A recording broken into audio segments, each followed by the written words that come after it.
Generasi sandwich adalah mereka yang berada di tengah-tengah atau bertanggung jawab atas dirinya sendiri sekaligus orang tua yang sudah lanjut usia. Tanggung jawab ganda ini seringkali menimbulkan tekanan dan stres yang berat, membuat pentingnya menjaga kesehatan mental menjadi prioritas utama. Kali ini kita akan membahas strategi dan tips praktis agar generasi sandwich tetap sehat secara mental, menemukan keseimbangan, dan menjalani hidup yang lebih tenang. Bersama saya, Ayu Nugrahastari, inilah IPB Talks. Nah, Sobat IPB, kali ini kita akan membahas tuntas mengenai sandwich generation bersama narasumber kita, seorang psikolog sekaligus dosen di Departemen Ilmu Keluarga dan Konsumen Fakultas Ekologi Manusia IPB University, yaitu Dr. Nur Islamiyah, SPMC. Apa kabar Ibu hari ini? Alhamdulillah sehat. Mbak Ayu gimana? Alhamdulillah sehat Ibu. Oke Bu, nah kali ini kita bakalan membahas istilah yang mungkin sudah banyak menjadi bincangan gitu ya di masyarakat umum mengenai sandwich generation. Nah, sebenarnya apa sih Bu sandwich generation itu? Oke. Mbak Ayu, kalau kita memang sekarang baru mendengar ya, mungkin baru booming mungkin ya. Sebetulnya usianya nih udah cukup tua nih, istilah sandwich generation, more than 40 years ya, lebih dari 40 tahun, karena pertama kali dipopulerkan itu pada tahun 1981 ya, di Amerika Serikat oleh dua orang wanita, Dorothy Miller ya, dan kemudian juga Elaine Brody.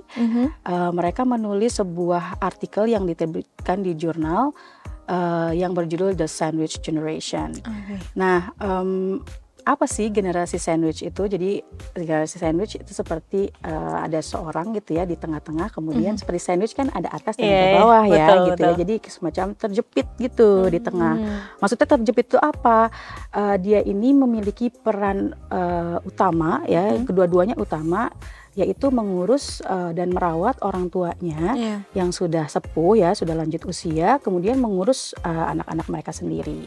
Sebetulnya kalau merujuk kepada Dorothy tadi ya, mereka memberikan karakteristik usia dari sandwich generation ini usia 45 sampai 65 tahun ke atas gitu ya. Jadi memang usia yang sudah mature ya gitu ya, bahkan di dewasa madya kalau kita bilang dewasa tengah.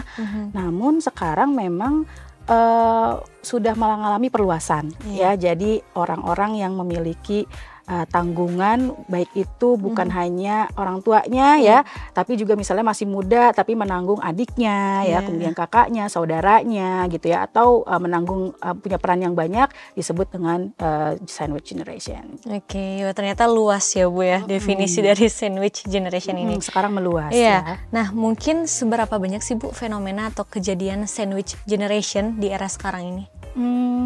Kalau untuk sandwich generation ini sebetulnya fenomena global ya, tidak hanya terjadi di Indonesia ya. Misalnya contohnya di Amerika itu sekitar 20% orang di Amerika itu menanggung peran ganda ini ya. Di UK malah angkanya lebih tinggi, sekitar 30% lebih ya.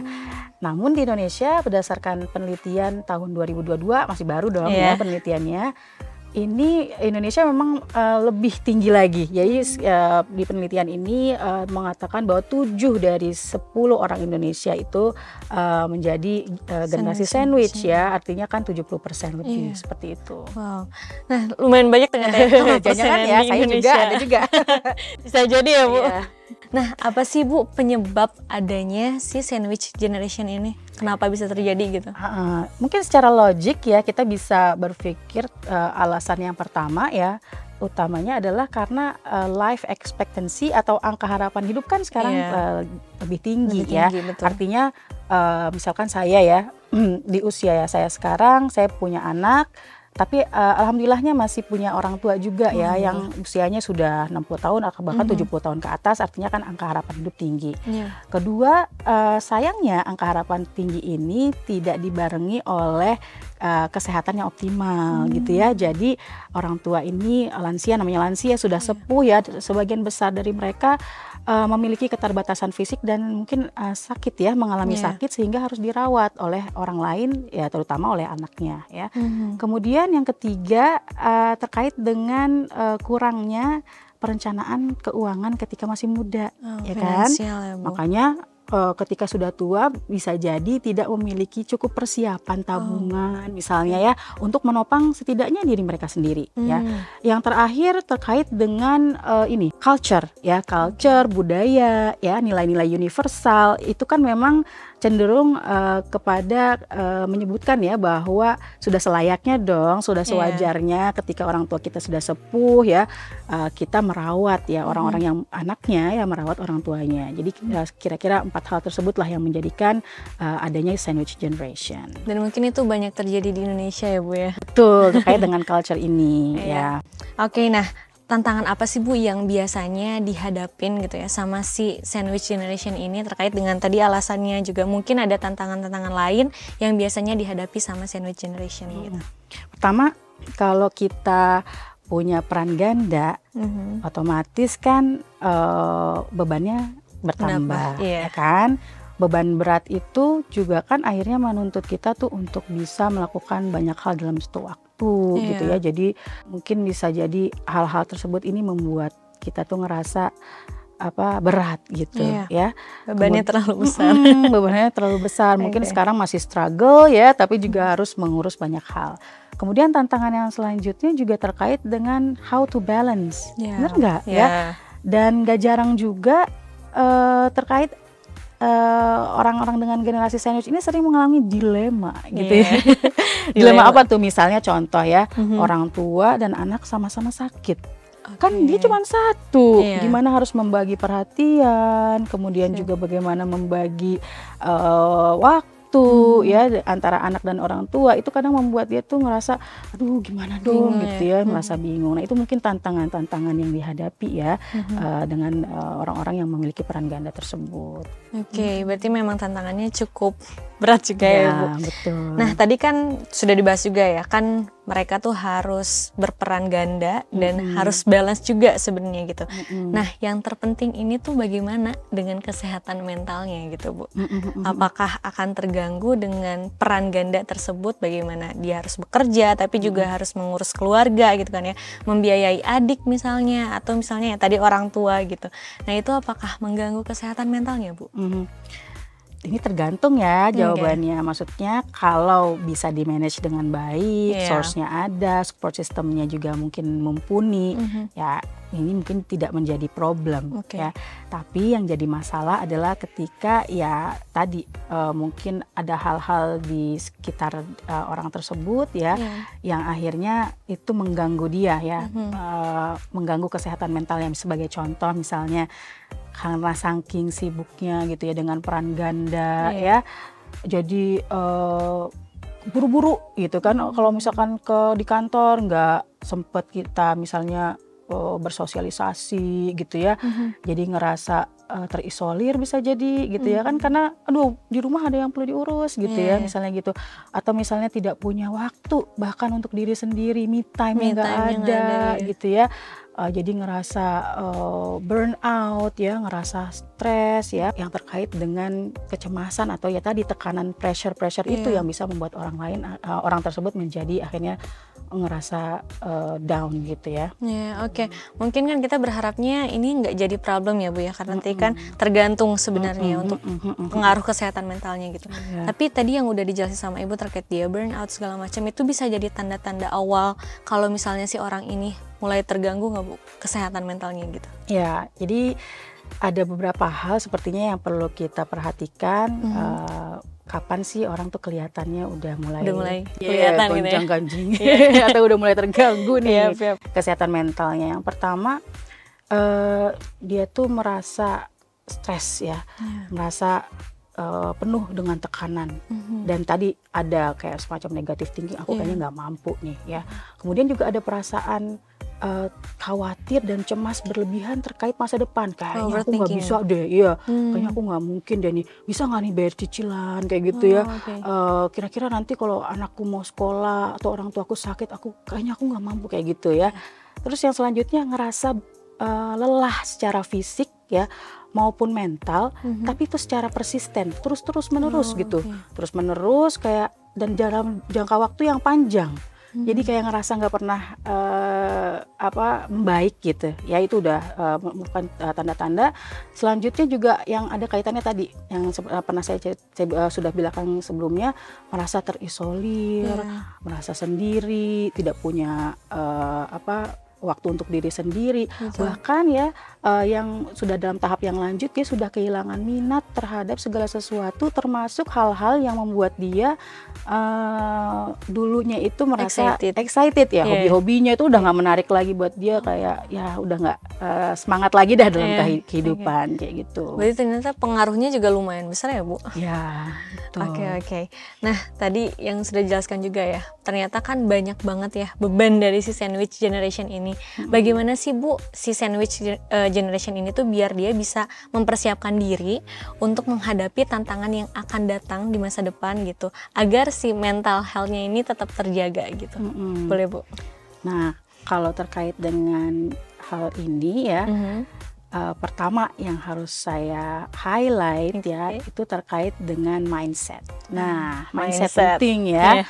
Jadi mindset ini kalau kata orang CBT ya, Cognitive Behavior Therapy, atau orang yang ya bagaimana kesehatan itu terpengaruh juga oleh bagaimana kita berpikir ya. You are what you think.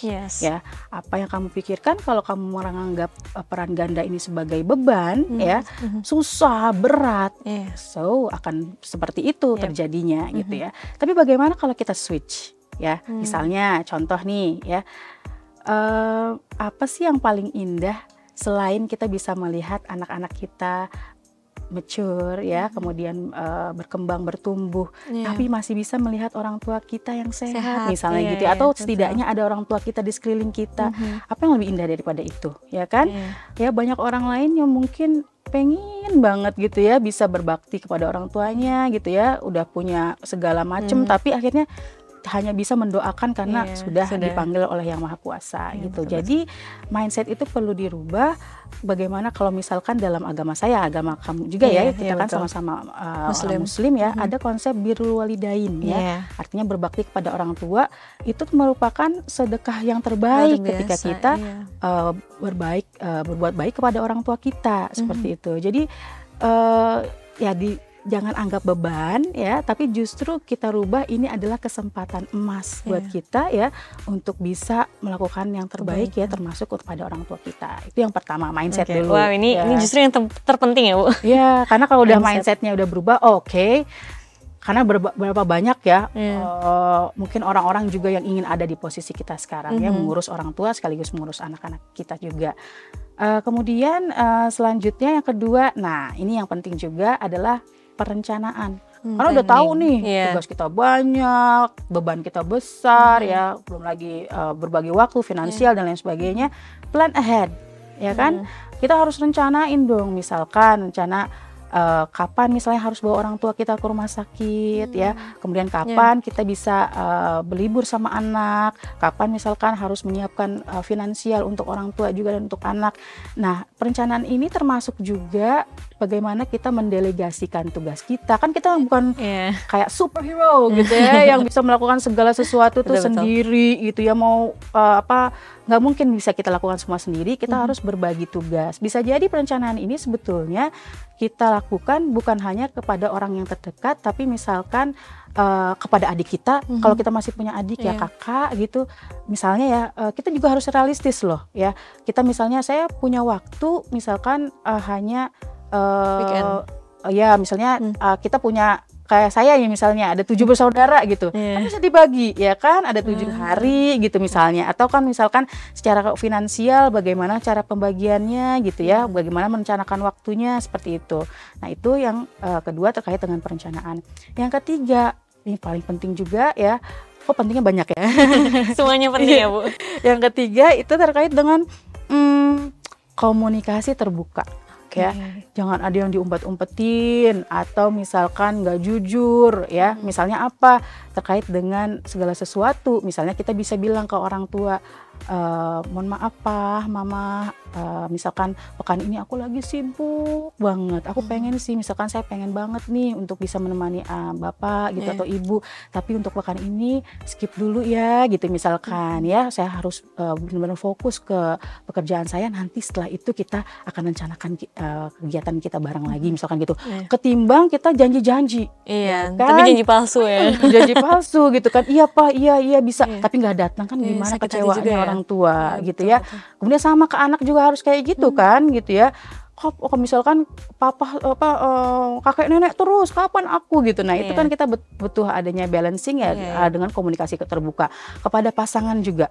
Misalnya bilang, saya nanti kalau menikah kan ada orang tua saya juga kepingin berbakti, kamu juga ya, kita juga dukung ya. Kalau misalkan pasangan kita mau berbakti kepada orang tuanya, itu kan harus komunikasi terbuka. Jangan ngumpet-ngumpet misalnya ngasih transfer gitu ya ke orang tua gitu misalkan tanpa bilang gitu ya, atau misalkan ya itu akhirnya menjadi suatu hal yang akhirnya tidak baik untuk diri kita sendiri. Dan yang terakhir tentunya kalau kita beragama ya Muslim, kita harus berdoa ya, diberikan kekuatan gitu ya, kesabaran, karena kan nggak gampang nih yang kayak gini, kadang-kadang aku jamaknya banyak banget gitu ya. Kemudian juga diberikan kesehatan, kebarokahan rizki ya, karena yang maha kaya ya, yang maha semua itu kan Allah. Kita yang penting berusaha ya. Insya Allah kalau misalkan tadi kita sudah punya cara berpikir yang baik ya, kemudian juga cara-cara yang sudah kita lakukan itu sudah benar, kemudian punya juga doa itu kan senjatanya orang Muslim gitu ya. Insya Allah ya akan juga ada jalan keluar, walaupun akan ada selalu masalah yang melintangi kita, pasti akan ada seperti itu. Wow, ini insight baru banget Bu, terutama buat aku juga gitu kan ya, karena ternyata peran ganda ini tuh nggak gampang. Tapi kalau misalnya tadi yang udah Ibu sampaikan, ternyata dari awal aja gitu ya, mindsetnya aja tuh kalau misalnya udah benar ya kesananya juga jadinya lebih ringan gitu kan ya, nggak terlalu beban gitu. Nah ini udah mulai puncak banget ya Bu, banyak banget insight-insight baru. Boleh dong Bu untuk teman-teman sobat IPB di sini yang mungkin merasa relate banget dengan aku, misalnya ada closing statement dari Ibu mungkin atau saran, nasihat buat teman-teman sobat IPB di rumah. Oke. Untuk sobat IPB, kalau Anda sekarang menjadi mungkin salah satu sandwich generation, you're not alone ya, kamu nggak sendirian, masih banyak di luar sana juga yang memiliki peran yang sama seperti Anda. Tapi jangan anggap beban ya, seperti yang sudah kita diskusikan tadi. Take it easy, dan dengan cara-cara yang tadi sudah saya utarakan, mudah-mudahan bisa membantu. Nah, cuma saya punya satu lagi masukan ya, atau saran buat teman-teman terkait dengan how next ya. Kita kan sekarang sebagai generasi sandwich ya, tadi sudah dijelaskan. Tapi kalau nanti kita naik tingkat menjadi kitanya yang jadi orang tuanya, nah ini yang saya ingin berikan semangat ya buat teman-teman sekarang.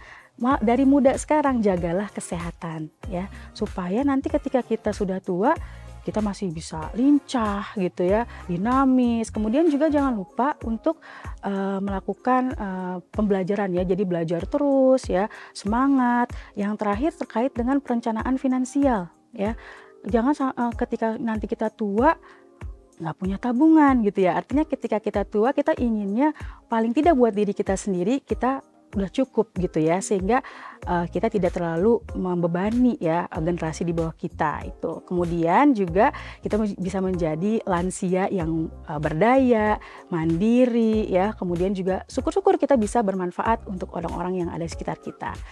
Demikian. Oke, terima kasih banyak Bu Mia atas ilmu yang telah diberikan. Semoga ini menjadi ilmu yang bermanfaat juga, dan pastinya juga ini akan sangat menjadi ilmu baru untuk teman-teman di rumah gitu. Semoga ya. Ya, semoga. Nah, itu dia Sobat IPB pembahasan yang sudah kita bahas mengenai sandwich generation. Semoga bisa membantu para Sobat IPB yang merasa relate, dan pembahasan ini pastinya akan bermanfaat untuk kita semua. Saya Ayun Lestari pamit pamit undur diri. Sampai jumpa di IPB Talks berikutnya. ฉันแล้วนะชอบนับคุณส่วนผมนะชอบคุณนับแบบว่าผมแค่หลงรักคุณไม่เคยเป็น